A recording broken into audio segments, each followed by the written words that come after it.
ഡൽഹിയിൽ നിന്ന് ശ്രീനാഥ് ചന്ദ്രൻ നമുക്കൊപ്പം ചേരുന്നു. ഡൽഹിയിൽ ഇപ്പോൾ തിരക്കിട്ട ചർച്ചകൾ നടക്കുന്നു നമ്മൾ മനസ്സിലാക്കുന്നു. ശ്രീനാഥ് ചന്ദ്രൻ, എന്താണ് വിവരങ്ങൾ? SKN ഇപ്പോൾ പ്രതിരോധ മന്ത്രിയുമായുള്ള കൂടിക്കാഴ്ചയ്ക്ക് വേണ്ടി സംയുക്ത സേനാ മേധാവിയൊപ്പം വിവിധ സേനകളുടെ മേധാവിമാരും ഇപ്പോൾ എത്തിയിട്ടുണ്ട്. അവരുടെ ചർച്ച ഇപ്പോൾ ആരംഭിക്കുകയാണ്. നിർണായകമാണ് ആ ചർച്ച. കാരണം ഈ കഴിഞ്ഞ ദിവസം നടന്ന ആക്രമണം, അതിന് ഇന്ത്യ കഴിഞ്ഞ ദിവസം ഇന്നലെ രാത്രി തന്നെ അതിന് മറുപടി കൊടുത്തിട്ടുണ്ട്.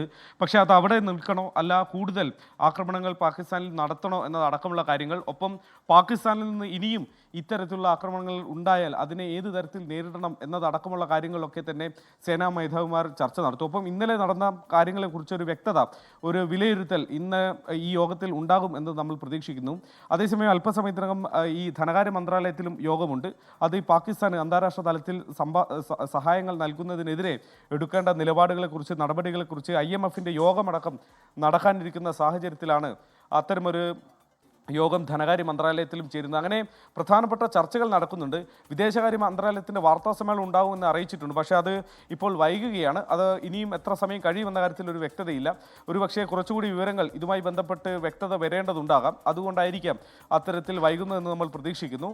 ആ വാർത്താ സമ്മേളനത്തിലായിരിക്കും ഒരുപക്ഷേ ഈ ആക്രമണവുമായി ബന്ധപ്പെട്ട് ഇന്നലെ നടന്ന സംഭവങ്ങൾ അത് എന്താണ് എന്നതിൽ ഔദ്യോഗികമായി ഒരു സ്ഥിരീകരണം, വ്യക്തത നമുക്ക് ലഭിക്കുക. ആ വാർത്താ സമ്മേളനത്തിന് വേണ്ടി നമ്മൾ കാത്തിരിക്കേണ്ടി വരും.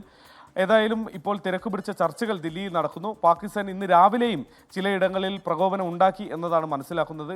ജയ്സാൽമീറിലേക്ക് ഡ്രോണുകൾ 4:30ക്കും 5:30ക്കും ഇടയിൽ എത്തി എന്നതാണ് അറിയാൻ കഴിയുന്നത്. അതിനെയും വെടിവെച്ച് ഇട്ട് ആ ഡ്രോണുകളെ നിർവീര്യമാക്കാൻ സൈന്യത്തിന് കഴിഞ്ഞിട്ടുണ്ട്. 4:15 ജമ്മു കാശ്മീരിലെ ചിലയിടങ്ങളിലേക്ക് ഡ്രോണുകൾ എത്തി എന്ന വിവരവുമുണ്ട്. അതിനെയും നിർവീര്യമാക്കിയിട്ടുണ്ട്. ഇന്നലെ ഏതാണ്ട് 35 മിനിറ്റോളമാണ് പാകിസ്ഥാൻ്റെ ഭാഗത്ത് നിന്ന് ഈ തരത്തിൽ ഡ്രോണുകളും മിസൈലും ഉപയോഗിച്ചുള്ള ആക്രമണം നടന്നത്.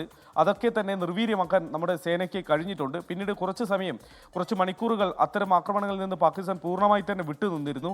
ഇന്ത്യ ഒരു ഘട്ടത്തിൽ കനത്ത ആക്രമണത്തിലേക്ക് നീങ്ങുമെന്ന് തോന്നിച്ച ഘട്ടത്തിലാണ് പാകിസ്ഥാൻ ഏതാണ്ട് പൂർണ്ണമായി തന്നെ പിൻവാങ്ങിയത്. പക്ഷേ ഇന്നിപ്പോൾ രാവിലെ ആകുമ്പോൾ വീണ്ടും ഒരിക്കൽ കൂടി അത്തരം ഡ്രോണുകളും മറ്റും ഉപയോഗിച്ച്, അതായത് ഇന്ത്യൻ ടെറിട്ടറിക്ക് അകത്തേക്ക് കയറിയുള്ള ഒരു ആക്രമണത്തിന് പാകിസ്ഥാൻ തുനിഞ്ഞു എന്നുള്ള വിവരം വരുന്നുണ്ട്. പക്ഷേ അതൊന്നും തന്നെ ഒരു തരത്തിലും ഇന്ത്യയെ ബാധിച്ചിട്ടില്ല. ഒരു ഇമ്പാക്റ്റും ഇന്ത്യയിൽ ഉണ്ടാക്കിയിട്ടുമില്ല.